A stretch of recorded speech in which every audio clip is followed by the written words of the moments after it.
Hello दोस्तों, स्वागत है आप लोगों का केमिस्ट्री वाला यूट्यूब चैनल पर। आज के वीडियो में बीएससी एंट्रेंस एग्ज़ाम CUET का एंट्रेंस एग्ज़ाम में आने वाले केमिस्ट्री पोर्शन के क्वेश्चन हम लोग देखेंगे। ये क्वेश्चन आपके लिए इम्पोर्टेंट होने वाले हैं, तो चलिए क्वेश्चन शुरू करते हैं। तो क्वेश्चन नंबर 1, फिनॉल का 0.2% विलयन निम्न रूप में से कार्य करता है। ठीक है, तो दर्दनाशक के रूप में ये कार्य करता है। पहला ये ऑप्शन आपका सही हो जाएगा। ये क्वेश्चन आपको पहले भी कराया जा चुका है, इससे पीछे वाले वीडियो में आपको ये क्वेश्चन कराया गया है। चलिए शुरू करते हैं क्वेश्चन नंबर दूसरा। क्वेश्चन नंबर दूसरा क्वेश्चन नंबर दूसरे में कह रहा है फिनॉल का सांद्र HNO3 व सांद्र H2SO4 के मिश्रण द्वारा अवधि तक नाइट्रीकरण कराने पर प्राप्त होता है, तो पिक्रिक एसिड प्राप्त होता है। इस अभिक्रिया को हम लोग इस प्रकार देख सकते हैं। हम लोग फिनॉल लेंगे, यहाँ पर बेंजीन रिंग के ऊपर OH, ये आपका फिनॉल हो गया, और HNO3 नाइट्रिक एसिड लेंगे, इज इक्वल टू करके यहाँ पर H2SO4 की उपस्थिति दिखाएंगे।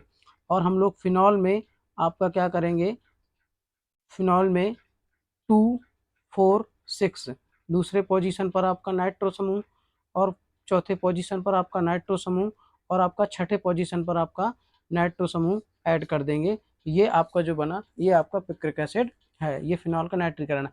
अगर यहाँ पर अधिक अवधि ना कह के केवल नाइट्रीकरण कहता, तब आपका आर्थो और पैरा नाइट्रो फिनॉल बन जाते। ठीक है, ये ध्यान देना। यहाँ पर 3 आप लेंगे, 3HNO3। ठीक है, तो इसका सी ऑप्शन आपका सही है, पिक्रिक एसिड। चलते हैं क्वेश्चन नंबर तीसरे की ओर। क्वेश्चन नंबर 3, सांद्र H2SO4 की उपस्थिति में फिनॉल को थैलिक एनहाइड्राइड के साथ गर्म करने पर बनता है। तो थैलिक एनहाइड्राइड के साथ अगर गर्म करते हैं फिनॉल को, तो आपका यहाँ पर फिनोप्थिलीन प्राप्त होता है। क्या प्राप्त होता है? फिनोप्थिलीन प्राप्त होता है। इस अभिक्रिया को हम लोग इस प्रकार देखेंगे। यहाँ पर हम लोग थैलिक एनहाइड्राइड लेंगे, ये आपका C double bond O single bond C, और ये आपका इधर एक O यहाँ पर लग जाएगा, और डबल बॉन्ड ये O। अब यहाँ पर हम लोग क्या करेंगे, 2 अणु फिनॉल के लेंगे। ठीक है, ये OH यहाँ पर लगाएंगे। अब आप जानते हैं हर कॉर्नर पर यहाँ पर H होता है बेंजीन रिंग में, तो H यहाँ पर आ जाएगा। एक अणु यहाँ पर हम लोग फिनॉल का ले लेंगे इस प्रकार, और ये आपका वाटर बन के यहाँ से निकल जाएगा। प्लस आप यहाँ लगा दीजिएगा, यहाँ से जल बन के आपका ये निकल जाएगा। और ये जो डबल बॉन्ड है, ये आपके ये जो डबल बॉन्ड है, इन एक एक बॉन्ड में आपका ये फिनॉल ग्रुप जुड़ जाएगा, तो आपका उसको कहेंगे हम लोग फिनोप्थिलीन। यहाँ पर H2SO4 की उपस्थिति आपकी होगी, और फिनोप्थिलीन आपका बन जाएगा। फिनोप्थिलीन आपका इस प्रकार होगा, एनहाइड्रेट के जो डबल बॉन्ड है उसमें आपका जुड़ जाएगा।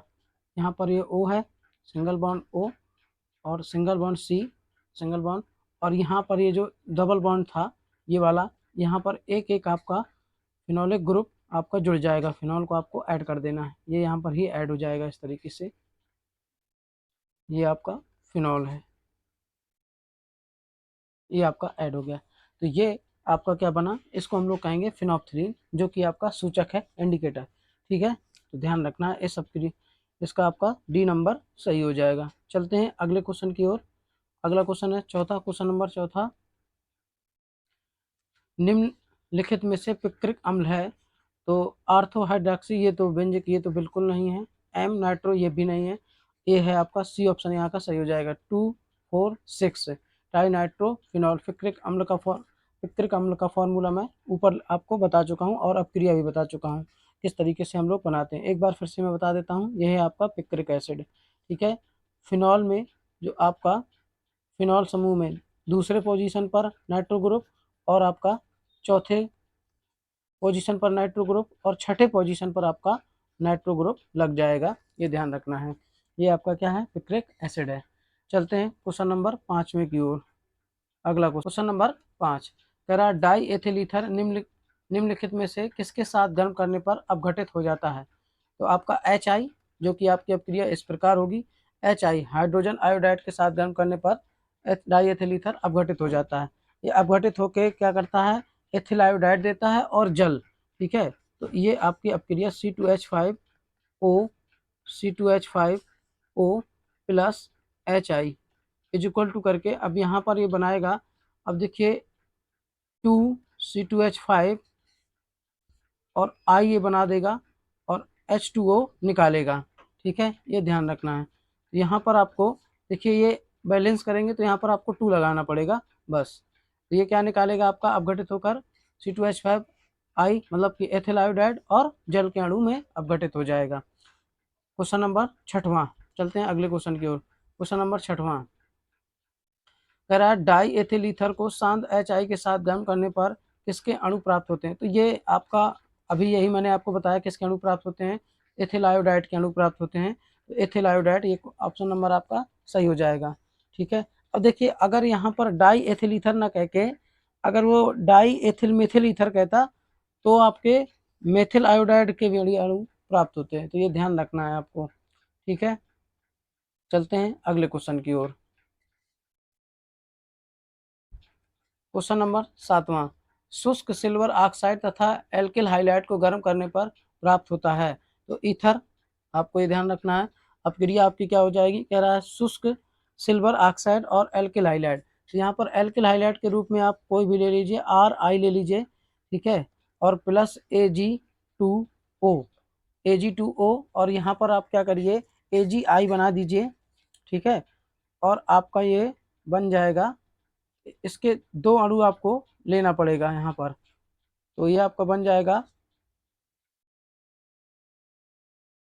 C2H5, एक सेकेंड, यहाँ पर आपका बनेगा ROR, ठीक है, प्लस आपका 2AgI बन जाएगा, ठीक है। अगर हम लोग वैसे अपक्रिया देखें तो आपका C2H5I लेंगे और Ag2O इज इक्वल टू करके C2H5 single bond O single bond C2H5 ये आपका बना देंगे और प्लस आपका AgI निकल जाएगा। अब क्रिया को बैलेंस कर लेंगे तो यहाँ पर आपका 2 लगाना पड़ेगा और यहाँ आपको 2 लगाना पड़ेगा, तो अब क्रिया आपकी बैलेंस हो गई, ठीक है। तो ईथर बनता है, इसको हम लोग क्या कहेंगे, डाई एथिल ईथर, ये आपका क्या बना, ईथर बन गया। चलते हैं क्वेश्चन नंबर 8वें की ओर।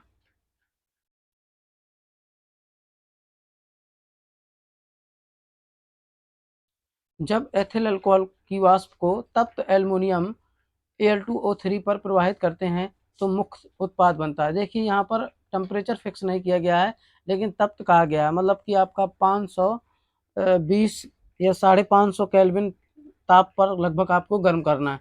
जब आप इतने ताप पर गर्म करते हैं तो आपका डाई एथिल ईथर ही प्राप्त होता है। अब क्रिया आपकी क्या हो जाएगी, एथिल अल्कोहल C2H5OH आपको क्या करना है, एल्युमिना की वाष्प लेना है Al2O3 आपको गर्म कर देना है, तो यहाँ पर आपका बन जाएगा C2H5 single bond O single bond C2H5O और प्लस आपका H2O निकल जाएगा। यहाँ पर आपको 2 लगाना पड़ेगा, यहाँ पर ध्यान दीजिएगा। तो ये आपका टेम्परेचर हो जाएगा लगभग आपका 523 केल्विन, या आप कह सकते हैं कि 550 या 540 केल्विन ताप पर आपका यह क्रिया संपन्न होती है, ये ध्यान रखना है। अगर यहाँ पर 250 कहता तो आपका दूसरी चीज बनती, आपका डाई एथिल ईथर। ये सारे के सारे आज डाई एथिल ईथर के क्वेश्चन है लग रहा है। तो ये आपका क्वेश्चन नंबर 9वां कह रहा है C2H5ONA, इसको हम लोग सोडियम एथॉक्साइड बोलेंगे। C2H5I इज इक्वल टू ये आपका डाई एथिल ईथर बन रहा है प्लस NI निकल रहा है। तो ये आपका कौन सी अपक्रिया, अपक्रिया का नाम बताना है, तो विलियमसन संश्लेषण अपक्रिया है। ये क्या है, विलियमसन संश्लेषण अपक्रिया। चलते हैं क्वेश्चन नंबर अगले की ओर। अब क्वेश्चन नंबर अगला आपका कह रहा है ईथर होते हैं तो ईथर आपके क्षारीय प्रकृति के होते हैं, ये आपको याद ही कर लेना है। अब चलते हैं क्वेश्चन नंबर अगले की ओर। क्वेश्चन नंबर 11वां कह रहा है टालवीन को, यहाँ पर को होना चाहिए, को सूर्य के प्रकाश में मोनोक्लोरीन के पश्चात जलीय NaOH द्वारा अपघटन से बनता है। तो यहाँ पर आपका बेंजोइक अल्कोहल बनता है। अब क्रिया आप इसमें देख लीजिए, आपको क्या करना है, टालवीन लेना है। टालवीन आपका बेंजीन रिंग के ऊपर CH3, आपका ये टालवीन हो गया। इसका हम लोग क्या कराएंगे, क्लोरीनीकरण कराएंगे पहले सूर्य के प्रकाश की उपस्थिति में, H इंटू ये सनलाइट, और यहाँ पर HCl आपको निकाल देंगे। तो ये आपका बन जाएगा यहाँ पर CH2Cl। इस यहाँ से एक H और ये एक Cl निकल जाएगा, और इसका हम लोग क्या कराएंगे, NaOH की उपस्थिति में फिर से इसको अपघटन करा देंगे, जलीय अपघटन। तो ये आपका बन जाएगा बेंजोइक अल्कोहल, जो कि आपका CH2 और यहाँ पर OH लग जाएगा, और ये Na और Cl आपका निकल जाएगा। ठीक है, ये ध्यान रखना है। ये क्या बना, आपका बेंजोइक अल्कोहल बन गया। ठीक है, चलते हैं अगले क्वेश्चन की ओर।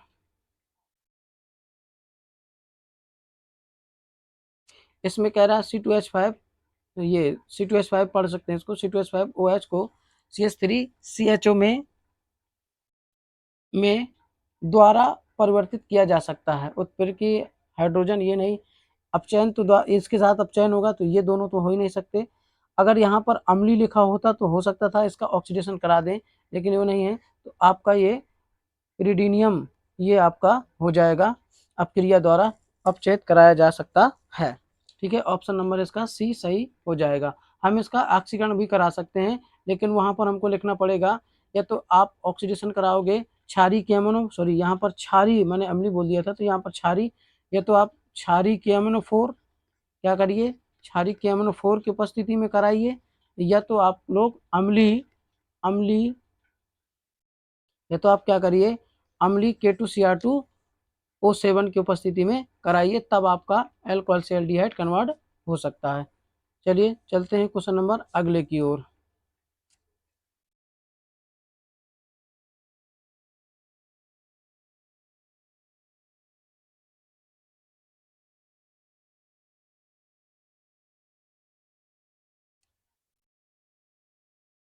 निम्नलिखित यौगिक यौगिक का IUPAC नाम दीजिए। तो ये आपका यौगिक है, इसका IUPAC नाम लिखना है। तो यहाँ से आप गिन लेंगे 1 2 3 4 5 6, 6 कार्बन हेक्स और 5 में क्लोरीन लगा है, तो 5 क्लोरो हेक्सेन 2 ऑल, ये आपका इसका IUPAC नाम हो जाएगा। ये बहुत सिंपल था, आप सब लोग कर सकते हैं। इसमें से कौन सा बेंजोइक अल्कोहल है, तो आपका बेंजोइक अल्कोहल ये तो नहीं है, ये भी नहीं, ये भी नहीं, ये भी नहीं, तो ये आपका बेंजोइक अल्कोहल माना जाएगा। इसमें ऐसा हो सकता है कि अगर यहाँ पर आपका CH3 लग जाए, तो ये भी आपका बेंजोइक अल्कोहल आपका मान लिया जाएगा, मतलब B और C आपके बेंजोइक अल्कोहल माने जा सकते हैं दो।